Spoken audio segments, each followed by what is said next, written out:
Greetings, ladies and gentlemen, and welcome to another NuubCast. This is Blamus bringing you this 1v1. This is actually going to be a best of three.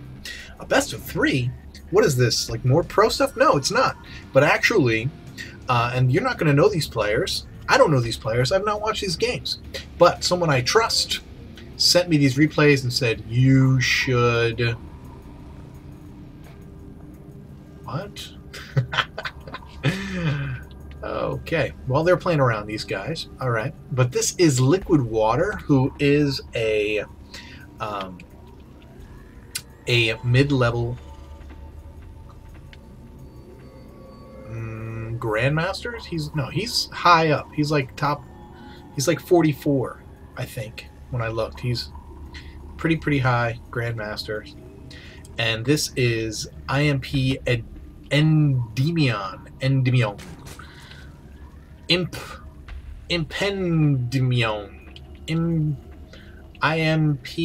Endymion? I don't know. Impendymion. I don't know how the heck I'm going to say this throughout this match. I'm probably going to refer to him as the Zerg player. Just so that you're aware. Let's get the casting accoutrements up and running here. Get your production so you can see that spawning pool in action. But as I said, someone sent me these games. We have a high-level Masters player up against a mid to high Grandmasters player, and so it's still a treat. I've never heard of Liquid Water, though he is ranked fairly high, and looking forward to see this high-level gameplay going on here between these two. Oh, pardon me. A little bit of died. Well, whatever. A little bit coming back at you. Anyway, I have no idea what these guys are talking about. All I know is that the Zerg player, that guy with that name that I have no idea what the heck it is. He's got his early hatch out, rocking the early expansion. Interesting spot to be sending the Overlord so far. I'd maybe set him right here and here to be looking for some incoming scouting or other such similar behavior. You could be 2-raxing, bro. He doesn't know. So this build is safe versus a 2-gate, he says. I wonder what he's going to be doing, if he's going to be popping some poop of the cream variety. No poop creamer. He's sending the slow queen over to the... Let's see the timing here. I bet he's got it like perfectly so that the queen's going to get there. Well, it's going to be a little bit early. Grabbing that tower so we can get that vision. Factory's finished. Second gas now being complete for Liquid Water. And by the way, I'm 90% certain that Liquid Water does not play for Team Liquid. Though I could be dead wrong about that. I did not look and see if he was on their roster before I started casting. I did look up both of their Battle.net profiles just to see, and these Zerglings are going to try and fail to come to the rescue of this poor Overlord. And I don't know how those 4 Zerglings were going to take out 5 Marines anyway.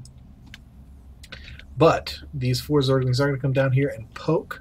That Overlord did put the Zerg player into the red a little bit as far as his supply goes, but he's quickly back in the white. Zerglings going to come out, try and take down that supply depot, going to get pushed away. These Marines are going to flank them to keep them from escaping. Very good positioning by Liquid Water, and down go the Zerglings. Yay lag. Hey, I don't have to worry about that. Rocking and rolling. 2 queens here down at the natural, and 1 queen up here. I assume there's going to be at least 1 queen out there for the spreading of the creep. As I've slurred my speech already. Not even drinking.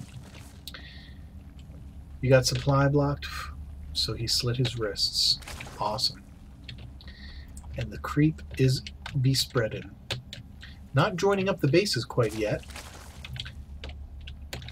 And here come the Hellions to do some harass. There are their Marines with them. There are indeed. Not going to put... Oh, I'm going to move Marines and Hellions up into the high ground here.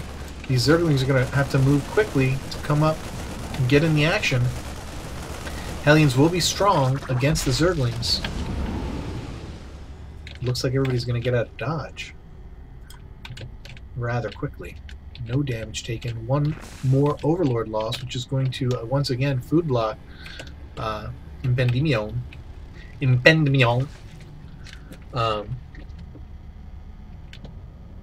But that is quickly overcome.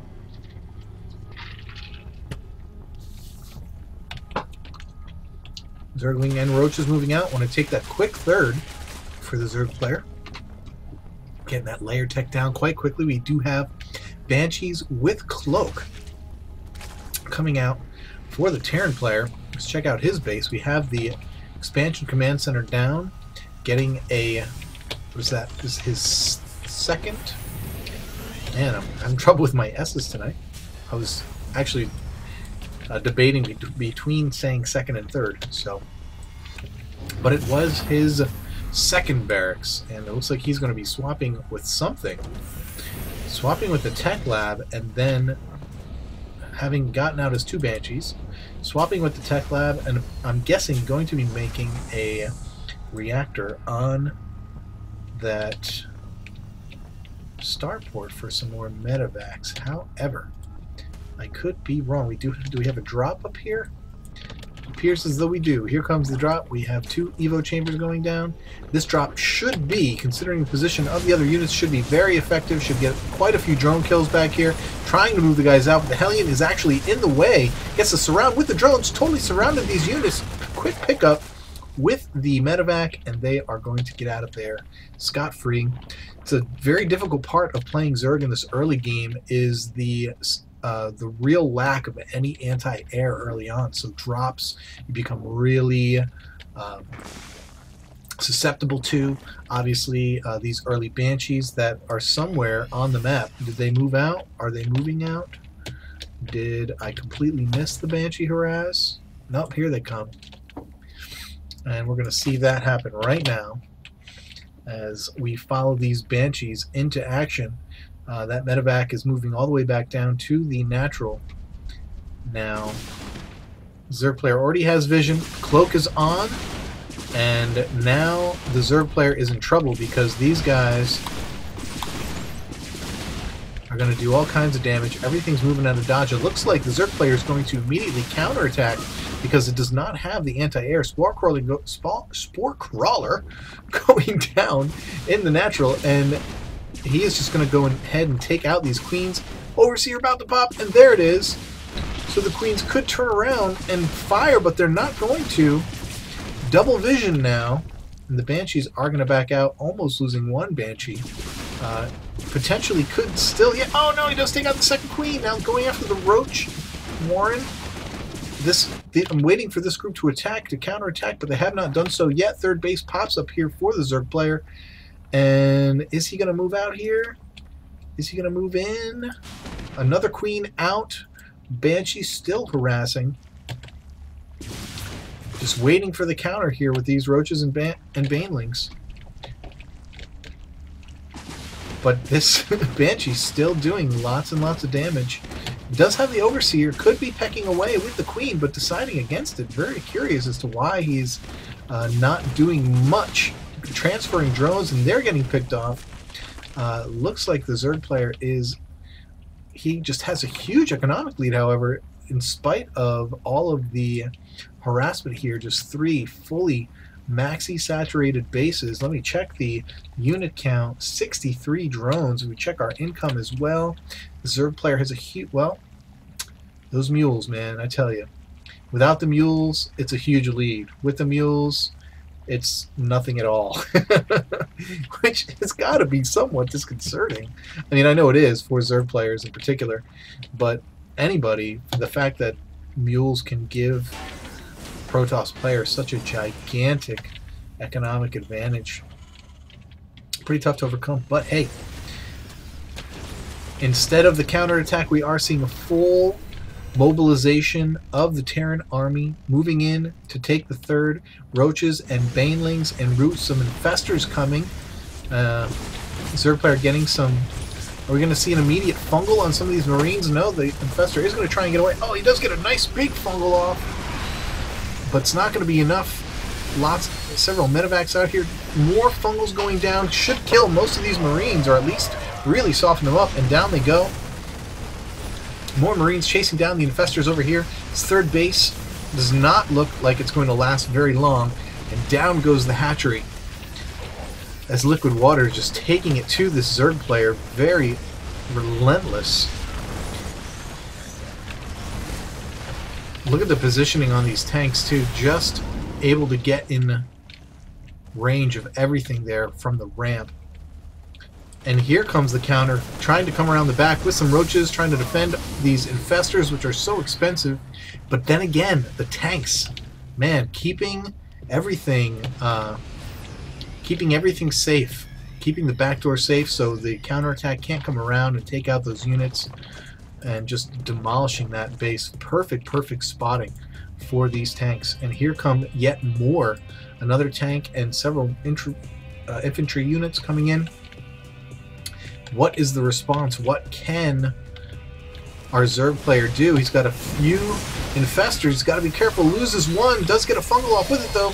Another fungal going off on more of these infantry units. And with these, if they don't die immediately, which he did lose quite a few infantry units there, but man, with that many medevacs, it's going to be really difficult to... But look at this, more and more infestors coming out. If the Zerg player can do something to... Oh, there it is, Infested Terrans. Did he lose all of the infestors? Oh my goodness, all the infestors are dead. Zerglings coming out trying to... These hatcheries? That seems strange. Zerg player does have a lot of money, so maybe just looking for... Oh well. I guess he was looking for that, just more larvae to be able to produce units faster. Very intense finish there. But it was very one-sided by liquid water between the drops and the mobilization. Nothing really by way of upgrades for just the +1 and stim. I don't think I saw any for... we did have the +1 attack on the way, so... that's all she wrote on that. Oh no. Yeah. No, we had plus... Okay, good. We had carapace and missile attacks for the roaches. Anyway, that's game 1. I'm going to have game 2 coming right now.